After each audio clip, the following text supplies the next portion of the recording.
কেমন আছেন সবাই? আশা করি ভালো আছেন সবাই। আজকে কাজের ছেলের সাথে ঘটে যাওয়া একটি ঘটনা শেয়ার করব।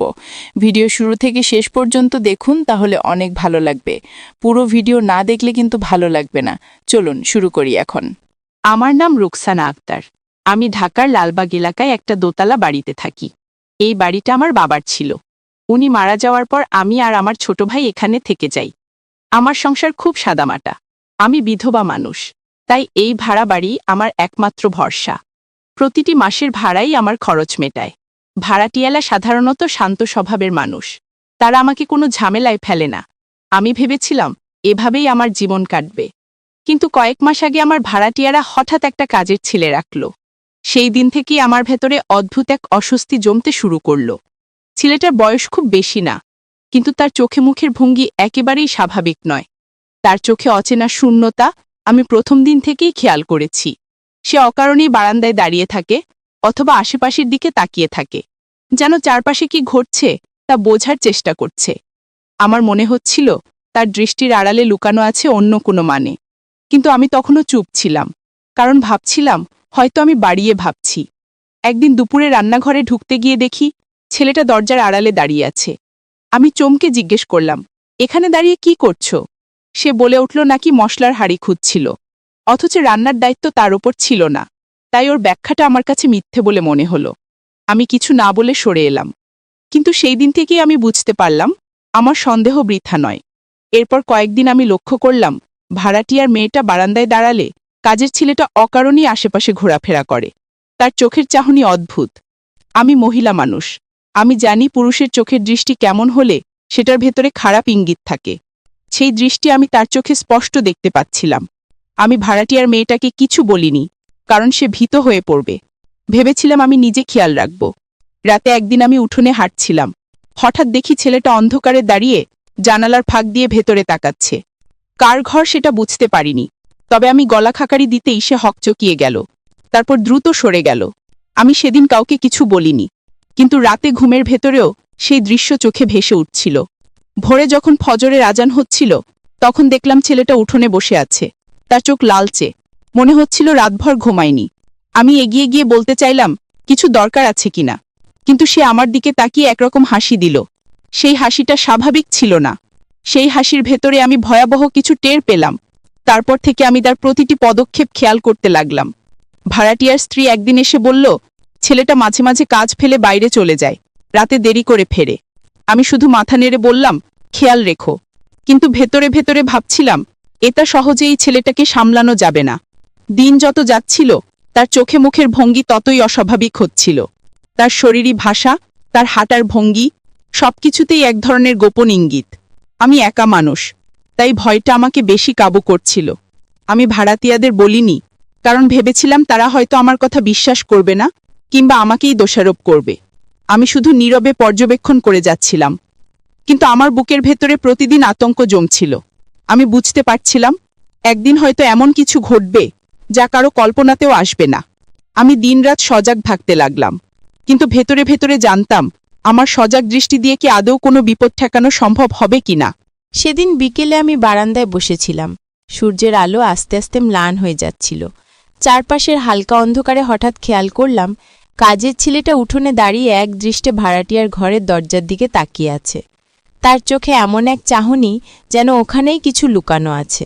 আমি চুপ করে তার দিকে তাকিয়ে রইলাম, কিন্তু সে আমার উপস্থিতি টের পেয়ে দ্রুত ঘুরে অন্যদিকে হাঁটা দিল। আমি স্পষ্ট বুঝতে পারলাম সে ইচ্ছে করেই নিজের ভেতরে কিছু লুকিয়ে রাখছে। দিন কয়েক পর ভাড়াটিয়ার মেয়ে আমাকে এসে বলল, আন্টি, আমাদের কাজের ছেলেটা মাঝে মাঝে খুব অদ্ভুত আচরণ করে। রাতে দরজার সামনে দাঁড়িয়ে থাকে, অথবা কখনো জানালা দিয়ে বাইরে তাকিয়ে থাকে। আমি হাসি মুখে বললাম, হয়তো সে নতুন জায়গায় অভ্যস্ত হয়নি। কিন্তু ভেতরে আমি ভয় পেলাম, কারণ মেয়েটা যা বলেছে আমি নিজেও সেই দৃশ্য কয়েকবার দেখেছি। শুধু আমি কাউকে বলিনি। সেই রাতে আমি ঘুমাতে পারছিলাম না। বারবার জানালার কাছে গিয়ে দাঁড়াচ্ছিলাম। বাইরে তাকালে দেখি উঠোনে নিস্তব্ধ অন্ধকার, তার ভেতরে যেন ছেলেটার ছায়া ঘুরে বেড়াচ্ছে। হঠাৎ আমার মনে হলো সে হয়তো কারো ঘরে ঢোকার পথ খুঁজছে। আমার বুক ধক করে উঠল। আমি জানালাটা বন্ধ করে দিলাম। সকালে ভাড়াটিয়ার স্ত্রীকে জিজ্ঞেস করলাম, ছেলে কাজ ঠিকমতো করছে তো? সে হাসি মুখে বলল, হ্যাঁ, কাজ তো করে, তবে মাঝে মাঝে খুঁজে পাওয়া যায় না। আমি কিছু না বলে মাথা নেড়ে চুপ করে গেলাম। আমি ভাবছিলাম, আমি যদি সরাসরি কিছু বলি তবে হয়তো তারা আমাকে ভুল বুঝবে। কিন্তু প্রতিদিন প্রতি রাত আমি স্পষ্ট দেখতে পাচ্ছিলাম ছেলেটার চোখের ভেতরে জমে থাকা অন্ধকার। আমি মহিলা মানুষ, আমার অভিজ্ঞতা কম নয়। এত বছর সংসার টানতে গিয়ে আমি মানুষের চোখ চিনতে শিখেছি। আর এই ছেলেটার চোখ আমাকে প্রতিদিন ভয় পাইয়ে দিচ্ছিল। ভাড়াটিয়ার মেয়ে একদিন একা বারান্দায় দাঁড়িয়েছিল। আমি দূর থেকে দেখলাম ছেলেটা কিছু কাজ করার ভান করে ওর কাছাকাছি চলে গেল। তারপর চোখ মেলে ওর দিকে তাকালো। আমি হঠাৎ কাশি দিলাম। আমার শব্দ শুনে ছেলেটা চমকে উঠল, আর মেয়েটাও ভেতরে চলে গেল। আমি বুঝতে পারলাম আমার সন্দেহ বৃথা নয়। রাত হলে আমি বারান্দায় বসে থাকি, শুধু খেয়াল করার জন্য কে কোথায় যাচ্ছে। একদিন দেখি ছেলেটা চুপচাপ সিঁড়ির পাছা দাঁড়িয়ে আছে, নিচ থেকে কারো রুমের ভেতর টান টান দৃষ্টিতে তাকিয়ে আছে। আমি কাছে গিয়ে জিজ্ঞেস করলাম, এখানে দাঁড়িয়ে কি করছো? সে মিথ্যে হেসে বলল, বাতাস খাচ্ছি। আমি কিছু না বলে সরে এলাম, কিন্তু মনে মনে ভয়টা আরও বেড়ে গেল। কয়েকদিন পর ভাড়াটিয়ার স্ত্রী আমার কাছে এসে বলল, আন্টি, রাতে একবার দেখি ছেলেটা রান্নাঘরে বসে আছে। আমি জিজ্ঞেস করতেই বলল, নাকি ঘুম আসছিল না তাই উঠে পড়েছে, কিন্তু তার চোখ লালচে দেখাচ্ছিল। আমি কিছু উত্তর দিলাম না, শুধু বললাম, খেয়াল রেখো। আসলে আমিও একই জিনিস লক্ষ্য করেছি। ছেলেটার চোখ প্রতিদিনই লাল থাকে, মনে হয় ও রাত জেগে কিছু করছে। আমি আমার রুমে বসে জানালার ফাঁক দিয়ে বাইরে তাকালে দেখি অন্ধকারে ওর ছায়া ঘুরে বেড়াচ্ছে, কখনো উঠোনের এক পাশে, কখনো বারান্দার পাশে। আমি যতই খেয়াল করি ততই স্পষ্ট হয়ে যায় ছেলেটা স্বাভাবিক নয়, হয়তো সে কোনো খারাপ চিন্তা লুকিয়ে রেখেছে। আমি একদিন নিজের ভেতর সিদ্ধান্ত নিলাম, যদি কোনোদিন দেখি সে বাড়ির কারো ক্ষতি করতে চায় তবে আমি গলা ফাটিয়ে চিৎকার করব। কারণ আমার আর কোনো শক্তি নেই, শুধু আমার চিৎকারই আমার একমাত্র অস্ত্র। আমি জানতাম সামনে আসছে অশান্তির সময়, কিন্তু কবে সেটা ঘটবে তা বুঝতে পারছিলাম না। সেদিন রাতে হঠাৎ ঘুম ভেঙে গেল আমার। বুকের ভেতর কেমন অস্বস্তি হচ্ছিল। জানালার ফাঁক দিয়ে তাকাতেই দেখি উঠোনে হালকা আলো পড়ছে, আর সেই আলোয় ছেলেটার ছায়া ঘুরে বেড়াচ্ছে। সে ধীরে ধীরে পা টিপে কারো ঘরের জানালার কাছে গেল, দাঁড়িয়ে কি যেন দেখতে চাইছিল। আমি চোখ কুঁচকে স্পষ্ট দেখতে চাইলাম, কিন্তু অন্ধকারে পুরোটা বোঝা গেল না। শুধু তার দাঁড়িয়ে থাকার ভঙ্গিটা আমাকে কাঁপিয়ে দিল। আমি ভেবেছিলাম জানালা খুলে চিৎকার করব, কিন্তু হঠাৎ ভয় পেলাম, যদি সে বুঝে যায় আমি সব দেখেছি তবে হয়তো আমাকেও টার্গেট করবে। তাই আমি চুপচাপ বসে থাকলাম। আমার হাত কাঁপছিল, বুকের ভেতর ধকধক করছিল। কিছুক্ষণ পর দেখি সে ধীরে ধীরে ভেতরে ঢুকতে চাইছে। তখন আমার মনে হলো এই ছেলেটার ভেতর যে অন্ধকার আমি এতদিন ধরে অনুভব করছি, সেটাই আজ সত্যি হয়ে উঠছে। আমি গলা খাকারি দিলাম। এত রাতেও যেন বাড়িওয়ালা জেগে আছে এটা বোঝাতে সে সঙ্গে সঙ্গে পিছিয়ে এলো, তারপর সরে গেল। আমি জানতাম এভাবে বেশি দিন ঠেকানো যাবে না। প্রতিদিন প্রতি রাত আমি এই দৃশ্য দেখতে দেখতে বুঝে যাচ্ছিলাম বিপদ একেবারেই ঘনিয়ে এসেছে। সকালে আমি ভাড়াটিয়ার মেয়ের দিকে তাকালাম। ওর চোখ মুখে সরলতা, নির্দোষ হাসি। আমি ভীষণ ভয় পেলাম, যদি একদিন সেই সরলতার সুযোগ নিয়ে ছেলেটা ভয়ঙ্কর কিছু করে ফেলে, তখন আমি কার কাছে কি বলবো? আমি চুপচাপ ওকে শুধু সাবধানে থাকার উপদেশ দিলাম, কিন্তু কিছু খোলাখুলি বললাম না, কারণ ও হয়তো আমাকেই দোষারোপ করবে। আমি মহিলাদের চোখ থেকে বুঝি তাদের ভেতরে লুকানো দুশ্চিন্তা, আর এই মেয়েটার চোখে আমি এখনও নির্ভরতা দেখছিলাম। অথচ আমি জানতাম সামনে কি আসছে। সেই রাতে আবার আমি ঘুমাতে পারছিলাম না। বারান্দায় দাঁড়িয়ে থাকলাম অনেকক্ষণ। হঠাৎ দেখি ছেলেটা নিঃশব্দে সিঁড়ি বেয়ে ওপরে উঠছে। আমি চুপচাপ অনুসরণ করলাম। আমার রুমের আলো নিভিয়ে রেখেছিলাম, তাই সে টের পেল না। আমি দেখলাম সে ভাড়াটিয়ার মেয়ের ঘরের দরজার সামনে এসে দাঁড়ালো। তার হাত ধীরে ধীরে দরজার কপাট ছোঁয়াচ্ছে। আমি মনে মনে দোয়া পড়তে লাগলাম। হঠাৎ করেই ভেতর থেকে একটা শব্দ হলো। মেয়েটা নড়ে চড়ে উঠেছে মনে হলো। ছেলেটা ভয় পেয়ে আবার নিচে নেমে গেল। আমি হাঁফ ছেড়ে বাঁচলাম, কিন্তু জানলাম এভাবে আর বেশি দিন চলবে না। ছেলেটার ভেতরের আগুন একদিন বিস্ফোরিত হবেই। আমি পরদিন সকালেই ভাবলাম ভাড়াটিয়ার স্ত্রীকে কিছু ইঙ্গিত দেব, কিন্তু মুখ খুলতে গিয়ে থেমে গেলাম, কারণ তার চোখে আমি এত নির্ভরতা দেখলাম ছেলেটার উপর যে সে আমার কথাকে হয়তো গুরুত্ব দেবে না। বরং উল্টো ভেবে বসবে আমি বাজে ধারণা করছি। তাই আবারও চুপ করে গেলাম। কিন্তু আমি বারবার নিজের মনে শপথ নিলাম, যদি কোনোদিন পরিস্থিতি হাতে ছাড়িয়ে যায়, আমি চুপ থাকব না। আমি আমার গলা ফাটিয়ে সবাইকে জাগিয়ে তুলব, যাতে অন্তত ভয়টা তাকে পিছু হটতে বাধ্য করে। দিনগুলো এভাবেই যাচ্ছিল, কিন্তু আমার মনে হচ্ছিল প্রতিটি রাতই নতুন এক পরীক্ষার রাত। প্রতিবারই আমি ভয়ে কেঁপে উঠতাম, জানতাম ছেলেটার দৃষ্টি শুধু কাজ বা দায়িত্বে সীমাবদ্ধ নেই, তার ভেতর অন্য কিছু জমে উঠছে। সেই অন্য কিছুই একদিন আমার বাড়িকে অন্ধকারে ডুবিয়ে দেবে। আমি একা মানুষ, এই ভয়ে আমি রাত জেগে থাকি, শুধু খেয়াল রাখি কারো ক্ষতি না হয়। অথচ আমি বুঝে যাচ্ছি এই বিপদ থামানো সহজ হবে না। একদিন বিকেলবেলা আমি রান্নাঘরে বসে ডাল নেড়ে দিচ্ছিলাম। হঠাৎ করেই বাইরে করিডোরে পায়ের শব্দ পেলাম। আমি ভেবেছিলাম হয়তো ভাড়াটিয়ার ছেলে এসেছে, কিন্তু চোখ রাখতেই দেখি সেই কাজের ছেলেটা একা দাঁড়িয়ে আছে। তার চোখ চারদিকে ঘুরছে, যেন কাউকে খুঁজছে। তারপর ধীরে ধীরে সে মেয়েটার ঘরের দিকে এগোতে লাগলো। আমি নিঃশব্দে দাঁড়িয়ে থাকলাম ওর আচরণ লক্ষ্য করতে। ও যখন দরজার কাছে পৌঁছালো, হঠাৎ আমার দিকে চোখ পড়ল। আমি ভান করলাম যেন কিছুই দেখিনি। সে হেসে বলল, পানি খাবেন? আমি জোর করে হাসলাম আর মনে মনে ভাবলাম, এই ছেলেকার ভেতরে কেমন ভয়ঙ্কর অস্থিরতা আছে। কয়েকদিন পর আবার ভোররাতে ঘুম ভেঙে গেল। জানালার ফাঁক দিয়ে দেখলাম ছেলেটা উঠোনে বসে আছে, এক হাতে পাথর দিয়ে মাটি খুঁজছে আর এক দৃষ্টে উপরের দিকে তাকিয়ে আছে। আমি বুঝতে পারছিলাম ওর মাথার ভেতর অন্য কিছু ঘুরছে। সেই রাতের পর থেকে আমি আর স্বাভাবিক থাকতে পারিনি। প্রতিটি মুহূর্ত ভয়ে কেঁপে উঠতাম, যেন কিছু একটা ঘটতে যাচ্ছে।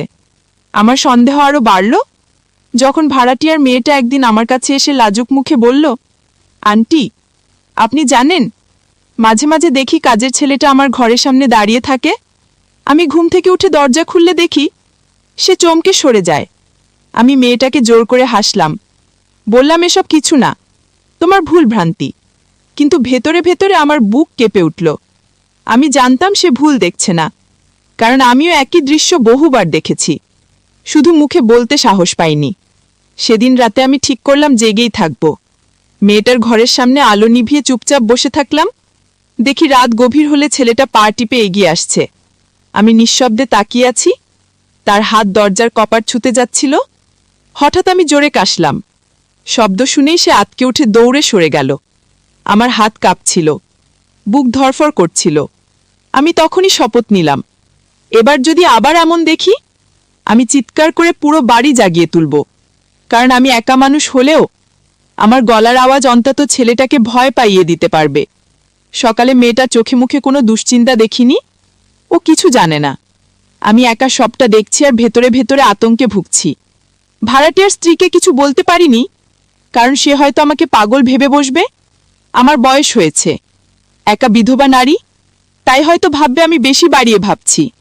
অথচ আমি জানি আমার চোখ আমাকে ধোঁকা দিচ্ছে না। প্রতিটি রাতে ছেলেটা যেভাবে ছায়ার মতো ঘুরে বেড়ায়, সেটাই প্রমাণ তার ভেতরে খারাপ কিছু জন্ম নিয়েছে। সেদিন সন্ধ্যায় আমি উঠোনে বসেছিলাম। হঠাৎ দেখলাম মেয়েটা একা হাঁটছে, আর দূর থেকে কাজের ছেলেটা অকারণেই তার পিছু নিচ্ছে। আমি দাঁড়িয়ে ডেকে উঠলাম, ও মেয়ে, পানি নিয়ে আসো। আমার ডাকে মেয়েটা ঘরে চলে গেল। ছেলেটা থমকে দাঁড়িয়ে আমার দিকে তাকালো। সেই দৃষ্টি অদ্ভুত ভৌতিক ছিল, যেন আমাকে বোঝাতে চাইছে, আমি জানি সে কি চায়, কিন্তু কিছুই করতে পারছি না। আমি গায়ে কাঁপুনি অনুভব করলাম আর মনে মনে আল্লাহর নাম জপতে লাগলাম।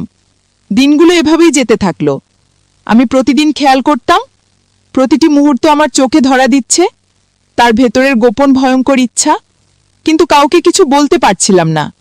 শুধু নীরবে নিজেকে প্রস্তুত করছিলাম, যেন যেদিন ঝড় নামবে সেদিন অন্তত আমি চুপ করে থাকব না। সেদিন রাতটা ছিল অন্যরকম। আকাশে কালো মেঘ জমেছিল, মাঝে মাঝে বিদ্যুৎ চমকাচ্ছিল, আর সেই আলোয় আমি বারবার জানালার বাইরে তাকাচ্ছিলাম। ভেতরে আমার ভয় আরও তীব্র হয়ে উঠেছিল, কারণ আমি নিশ্চিত ছিলাম এই রাতেই কিছু ঘটতে পারে। বারবার মনে হচ্ছিল কাজের ছেলেটা আজ আর থামবে না। আমি অন্ধকার ঘরে বসে শ্বাস আটকে রেখেছিলাম। হঠাৎ করেই উঠোনে পায়ের শব্দ শুনতে পেলাম। ধীরে ধীরে কারো হঠাৎ শব্দ যেন মাটি চাপা দিতে চাইছে। আমি জানালার ফাঁক দিয়ে তাকাতেই দেখি ছেলেটা নিঃশব্দে এগিয়ে যাচ্ছে মেয়েটার ঘরের দিকে। তার চোখে এমন এক দৃষ্টি যা আগে বহুবার দেখেছি, কিন্তু আজ সেটা আরও ভয়ঙ্কর মনে হচ্ছিল। আমি হাত জোর করে দোয়া পড়তে লাগলাম। হঠাৎ করেই মেয়েটার ঘরের ভেতর আলো জ্বলে উঠল। ছেলেটার সাথে সাথে পিছিয়ে গেল। আমি বুঝলাম আল্লাহর রহমতে সে বেঁচে গেছে, কিন্তু আমার বুক কেঁপে উঠছিল, কারণ আমি জানতাম এটা কেবল সময়ের ব্যাপার, আবারও সে চেষ্টা করবে। সকালবেলা আমি ভাড়াটিয়ার স্ত্রীর সঙ্গে কথা বলার চেষ্টা করলাম, ইঙ্গিত দিলাম রাতে সাবধানে থাকতে। তবে সে হাসি মুখে বলল, কাজের ছেলে নাকি খুব পরিশ্রমী। আমার কথা শুনে সে অবাক হল না, বরং মনে হলো আমার সন্দেহকে গুরুত্বই দিল না। আমি চুপ করে গেলাম, কিন্তু ভেতরে আরও অসহায় লাগছিল। দিন দিন ছেলেটার আচরণ আরও অদ্ভুত হচ্ছিল। মেয়েটা বারান্দায় দাঁড়ালেই সে আশেপাশে ঘোরাঘুরি করত। তার চাহনি ছিল খালি, কিন্তু ভেতরে যেন লুকানো আগুন। আমি মারির চোখে সেই আগুন চিনতে পারি। আমি একদিন দূর থেকে তাকিয়েছিলাম, তখন দেখি মেয়েটা কাপড় শুকাতে দিচ্ছে, আর ছেলেটা ওর দিকে এক দৃষ্টে তাকিয়ে আছে। হঠাৎ সে কাছে গিয়ে কাপড় ধরতে চাইল। আমি জোরে ডাক দিলাম, ওরে ছেলে, এখানে আয়।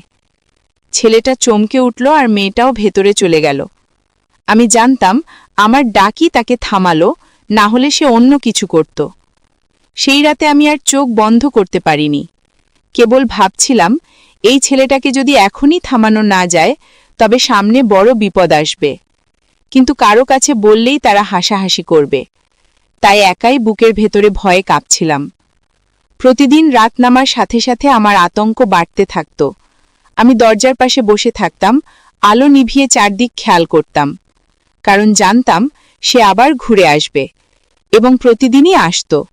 কখনো সিঁড়ির পাশে দাঁড়াত, কখনো জানালার কাছে, কখনো আবার উঠোনে বসে থাকত। তার দৃষ্টিতে এমন কিছু ছিল যা আমাকে শিউরে তুলত।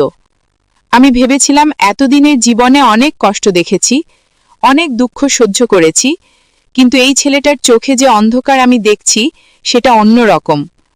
তার ভেতরকার ইচ্ছা শুধু কাজের ছেলে হয়ে থাকা নয়, সে অন্য কিছু চায়, আর সেই চাওয়ায় একদিন ভয়ঙ্কর হয়ে উঠবে।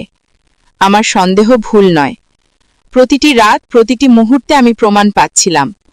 আমি ভাবছিলাম, আমি যদি না থাকতাম এই বাড়িতে, তবে হয়তো কেউই এসব খেয়াল করত না। সবাই ঘুমিয়ে যেত, আর একদিন বড় ক্ষতি হয়ে যেত। তাই আমি মনে মনে আল্লাহকে ধন্যবাদ দিচ্ছিলাম, অন্তত আমি আছে বলে মেয়েটা এখনো নিরাপদে আছে। তবে জানতাম এভাবে বেশি দিন চলবে না, কারণ ছেলেটার ভেতরের অস্থিরতা প্রতিদিন আরও বেড়ে যাচ্ছে, আর আমি প্রতিদিন আরও ভয়ে জমে যাচ্ছি।